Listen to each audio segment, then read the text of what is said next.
Madam Principal, thank you for having us. Quite welcome. It's our pleasure. Laura and I are honored to be here.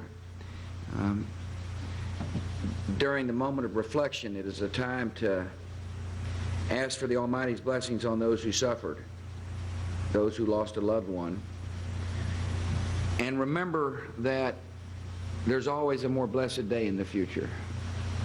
And that's what we're here to celebrate, a more blessed day. And there's no better place to do so than in a place of hope, and that's a school. And so we're honored that you would welcome us. We love being with your teachers and your students. Thanks for being here. Governor, thanks for coming. Governor Kathleen Blanco is an educational reformer. She has done what leaders are supposed to do. When she sees a problem, address them head on and pass law and budget necessary to achieve educational excellence, and you've done so, Governor, and I congratulate you for your leadership. I'm proud to be with the Congressman.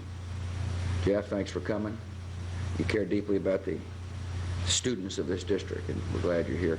I do want to thank Don Powell for joining us. Don is the recovery man who represents the White House and the administration here in Washington, in Louisiana from Washington, and thank you for your service. I appreciate the State Education Superintendent, Pastorak. Superintendent, thanks for coming. He's got a vision of excellence for the schools in New Orleans and for Louisiana. He shared that vision with us earlier. I appreciate Paul Vallis, Superintendent here in New Orleans, for his willingness to take on this challenge. He doesn't view it as a problem, he views it as an opportunity. I first met Paul in Chicago, where he was an advocate then, like he is today, of high expectations and strong accountability to make sure every child learns. I appreciate Hilda Young, Sister Finnery. She's the superintendent of the Catholic school system here. I thank all the teachers, students, and parents who joined us. Hurricane Katrina broke through the levees. It broke a lot of hearts. It destroyed buildings, but it didn't affect the spirit of a lot of citizens in this community. This spirit can be best reflected when you think about a principal who refused to allow a school to be destroyed by the flood and worked hard to not only rebuild the building but keep the spirit alive. Or can be reflected in the fact that teachers commute. We met a 7th grade teacher today who commutes 30 miles every day to be able to impart knowledge and to share wisdom with students who will be leading New Orleans in the future. And so it's, my attitude is this: New Orleans, better days are ahead. It's sometimes hard for people to see progress when you live in a community all the time. Laura and I get to come, we don't live here. We come on occasion. And it's easy to think about what it was like when we first came here after the hurricane and what it's like today. And this town's coming back. This town is better today than it was yesterday, and it's going to be better tomorrow than it was today. And there's no better place to find that out than in the school system. First, I do want to thank our fellow citizens for their generosity when it comes to helping New Orleans and the Gulf Coast rebuild. The citizens of this country thus far have paid out $114 billion in tax revenues, their money, to help the folks down here. And I appreciate the governor last night. We went to, we had a nice dinner here in New Orleans. By the way, I have yet to recover. Dookie Chase's. If you want to eat a lot of good food, go there. But during that dinner, the governor expressed her appreciation to the taxpayers of America. In other words, the taxpayers, people from all around the country, have got to understand the people of this part of the world really do appreciate the fact that the American citizens are supportive of the recovery effort. Of the $114 billion spent so far, and resources allocated so far, about 80% of the funds have been dispersed or available. And of course, Don and I will try to work through the bureaucracy in Washington, just like folks down here are trying to work through the bureaucracy to make sure that there are adequate plans for the money. And so we're working through this kind of collaborative effort of federal, state, and local folks working together to make sure the taxpayers' money is spent wisely on priorities.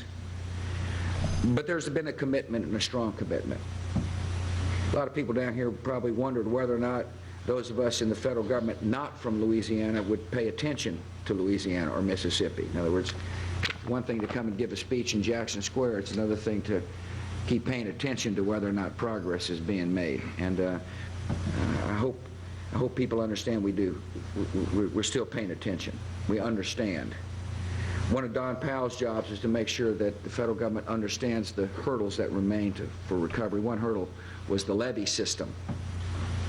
We fully understand that New Orleans can't be rebuilt until there's confidence in the levees. It's one thing to plan, it's another thing to convince people that the levees will work.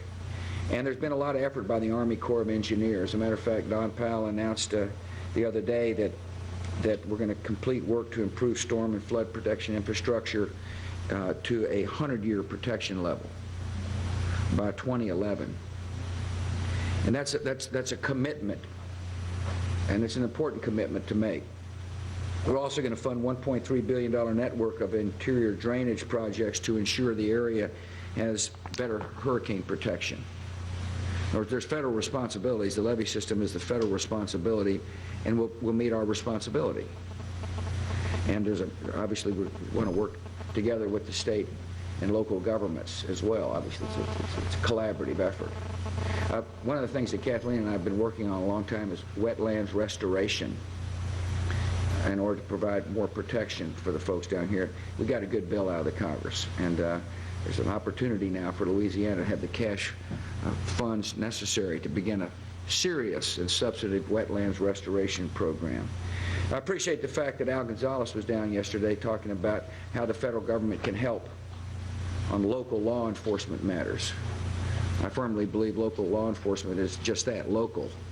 It requires a commitment by the local folks to hold people to account for crime, but the federal government can help, and so Al was down yesterday announcing and opening a family justice center to help the victims of domestic violence.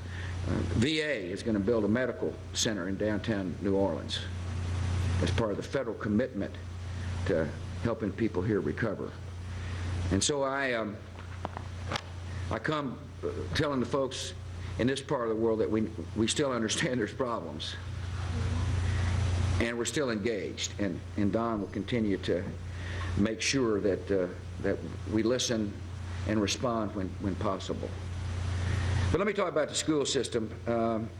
There is nothing more hopeful than a good school system, and I firmly believe that excellence in education is going to be the leading edge of change for New Orleans. Margaret Spellings, who's the Secretary of Education, understands this concept. The government has provided Louisiana with more than $700 million in emergency education funds to help not only the public school system, but also the parochial school system. And that's money well spent. It's money spent on construction, it's money spent on creating incentives for teachers to return. It's money spent to make sure children who went to other school districts, those school districts got reimbursed. It was good money spent. Because education needs to be the #1 priority of the state, just like Kathleen Blanco has made that the priority. New Orleans is about to open 80 schools, nearly 80 schools this fall. That's a remarkable achievement. Nearly half of which happen to be charter schools. I believe in freedom to manage and accountability to make sure everybody learns. And that's the essence of the charter school movement.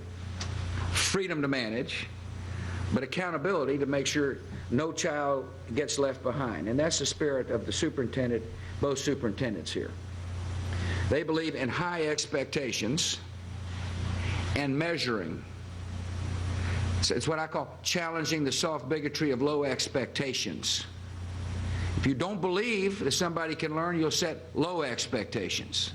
If you believe every child can learn, you'll raise the expectations, and then you'll insist upon measurement to make sure that each child is tracked, that we disaggregate results. That's a fancy word for making sure that we understand whether or not each school is meeting certain standards, and then help for those that aren't, changes for those that aren't, and praise for those that are. And we're an MLK, and we're here to heap praise. Thank you. I agree.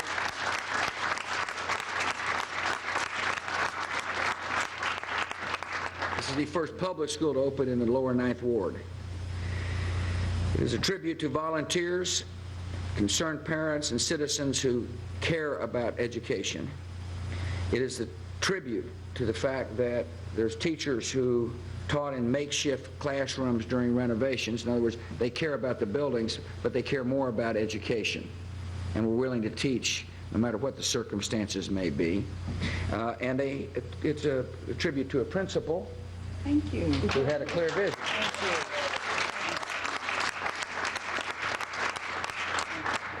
And so we're here to herald excellence and to thank the good folks in this community for supporting this school with the understanding that this school is one of the great beacons for hope.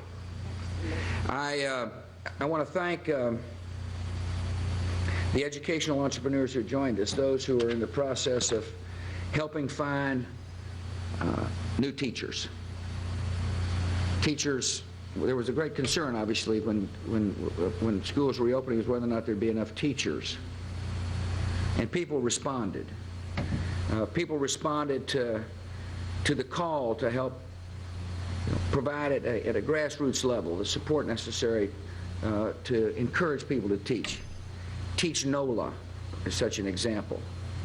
If you're interested in being a teacher from around the country, get on the internet on Teach NOLA, and you'll find opportunities to come here to Washington, to New Orleans to teach. We got somebody from Washington who came down to help rally support for the school system. Teach for America is active in this community. Charter school system, by the way, spawns all kinds of different opportunities for people to be involved with schools. I think of Kip McDonough 15 school. It's a high standard school. It is a school that says, you know, if there are rules that prevent us from teaching, we'll try to figure out how to get around, because what matters more than anything is teaching a child. I was impressed that that when they got in the school system there, when they first got going in this particular school, they extended the school day with class every other Saturday. So what does it take to catch up? What do we need to do to meet standards? And the principal, the former principal, put it this way: it took a hurricane to speed up and really jumpstart the reform efforts in New Orleans. In other words, a hurricane was disastrous in many reasons, but it also gave a great opportunity for a new way forward, seized by the governor and the superintendents and the principals, by the way. Laura and I care a lot about the libraries. That's why we dedicate in books. We're proud to be a part of the rebuilding of this library. Laura's got a foundation and has established the Gulf Coast Library Recovery Initiative, all aiming to make sure that that these libraries are stocked with books.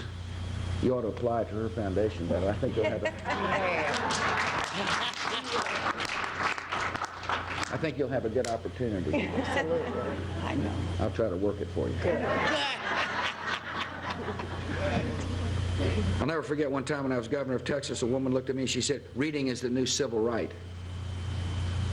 It had a profound impact on the policies that we have pursued since I've been in public office, and Laura's pursued as a lifelong reader. And that person was right. We've got to start making sure these youngsters can read at grade level and stay reading at grade level. No better way to send the message that that is a commitment by making sure the libraries are stocked. I want to share a story with you about a woman named Rebecca Johnfro, who's here. Where are you, Rebecca? There you go. Thanks for coming. She was a Boston architect.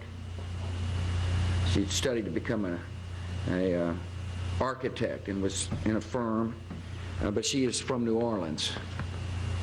And she started thinking about the community she loved. And so she said, I needed to act, and I'm ready to act. And she came back to be a teacher. She left a promising career as an architect to come back to a community that is dear to her heart. It's that spirit, by the way, that is going to allow me to predict with certainty New Orleans' better days are ahead for the New Orleans people. I mean, this is And there's stories like Rebecca all over this community. People who've heard a call to come back and help. No better way to help, by the way, than to teach. But there are all kinds of different ways people can help the people of New Orleans and the Gulf Coast recover. You can contribute to the NGOs or the local organizations that are still helping heal hearts. You can help with sending books to schools. You can get on websites to determine where the needs are. And if you're a citizen of this country who cares about making sure this part of the region fully recovers, please participate. Please find a way to help and continue to do so. So, Governor, I'm honored you're here. Laura and I are thrilled to be in this school. We're really pleased that MLK School has given us an opportunity to herald excellence. We care deeply about the folks in this part of the world. We ask for God's blessings on the families who still hurt and suffer, and we thank God for the recovery efforts that thus far have taken place. Thank you for your time. Hugely symbolic location there, a charter school rebuilt in the lower 9